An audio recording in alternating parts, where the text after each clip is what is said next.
ही important माना जाता है।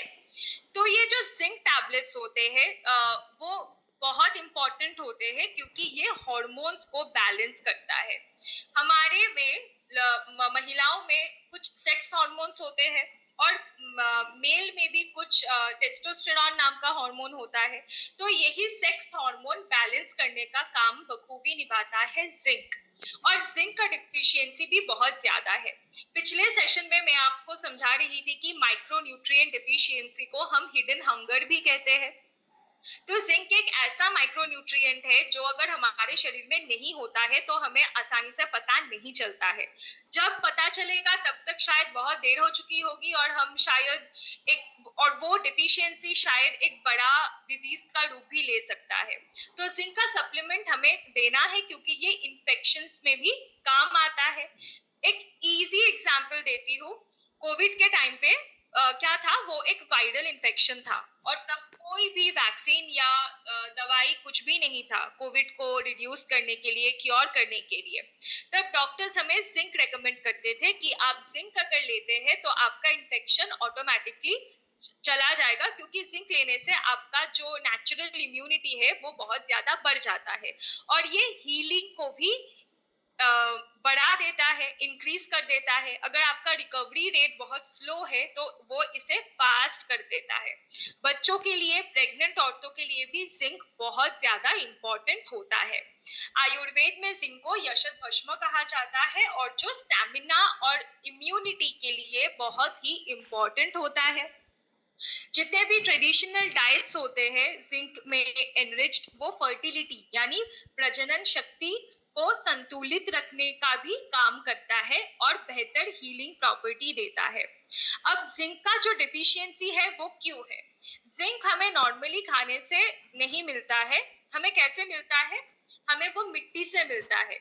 मान लीजिए कि मिट्टी में कोई फसल उग रहा है, गेहूं हो सकता है, कोई फ्रूट्स या वेजिटेबल्स, तो मिट्टी से वो प्लांट तक आता है और वही प्लांट जब हम खाते हैं तब जिंक हमारे शरीर में आके पहुंचता है। पर अभी एग्रीकल्चरल प्रैक्टिसेस बहुत ज्यादा रिगरस हो गए हैं। हम बहुत ज्यादा पेस्टिसाइड यूज करते हैं, फर्टिलाइजर्स यूज करते हैं, जिससे क्या होता है, सॉइल में जिंक का लेवल बहुत ज्यादा घट जाता है और वही जिंक हमारे शरीर तक नहीं पहुंच पाता है, जिसके कारण हमारा इम्यूनिटी वीक होता है, स्टंटेड ग्रोथ होता है, बच्चों में हाइट नहीं होता है, ग्रोथ नहीं होता है और हमारा रिकवरी रेट, अगर हम बीमार पड़ते हैं तो हमें बहुत टाइम लग जाता है खुद को रिकवर करने में।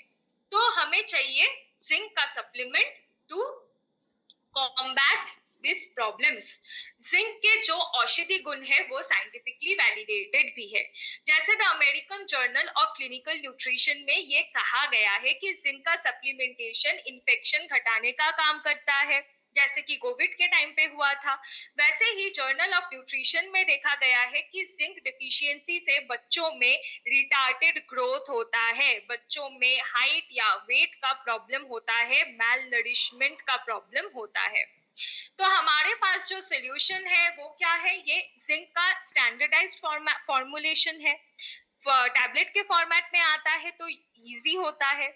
वेजिटेरियन फ्रेंडली ऑप्शन है, तो जितने भी वेजिटेरियन पॉपुलेशन है वो इस प्रोडक्ट को ले सकते हैं। इसे अगर हम डेली रिकमेंडेड डोजेज में लेंगे तो हमारा इम्यूनिटी, फर्टिलिटी, वाइटैलिटी का प्रॉब्लम सॉल्व हो जाता है। इम्यूनिटी बेहतर होने लगती है, फर्टिलिटी यानी प्रजनन शक्ति भी इम्प्रूव हो जाता है, वाइटैलिटी यानी जीवन शक्ति ये भी ऑटोमेटिकली बूस्ट होने लगता है। तो यही है हमारे प्रोडक्ट का यूएसपी। तो ये हमें याद रखना है। आप डायरी या नोटबुक पे प्लीज इसे नोट कर लीजिए। तो यही जिंक का टैबलेट अगर हम रेगुलरली लेते हैं तो 4 फंक्शंस एकदम गारंटीड है। एक है बेटर इम्यूनिटी, दूसरा है बेटर रिकवरी और हीलिंग, थर्ड है बेटर ग्रोथ एंड फर्टिलिटी, क्योंकि ये सेक्स हार्मोन भी बैलेंस करने का काम करता है इन विमेन एंड मेन, और ये हमारे स्किन और हेयर को भी इम्प्रूव कर देता है। एक और बेहतरीन प्रोडक्ट पे आते हैं जिसका नाम है टेस्टोफास्ट।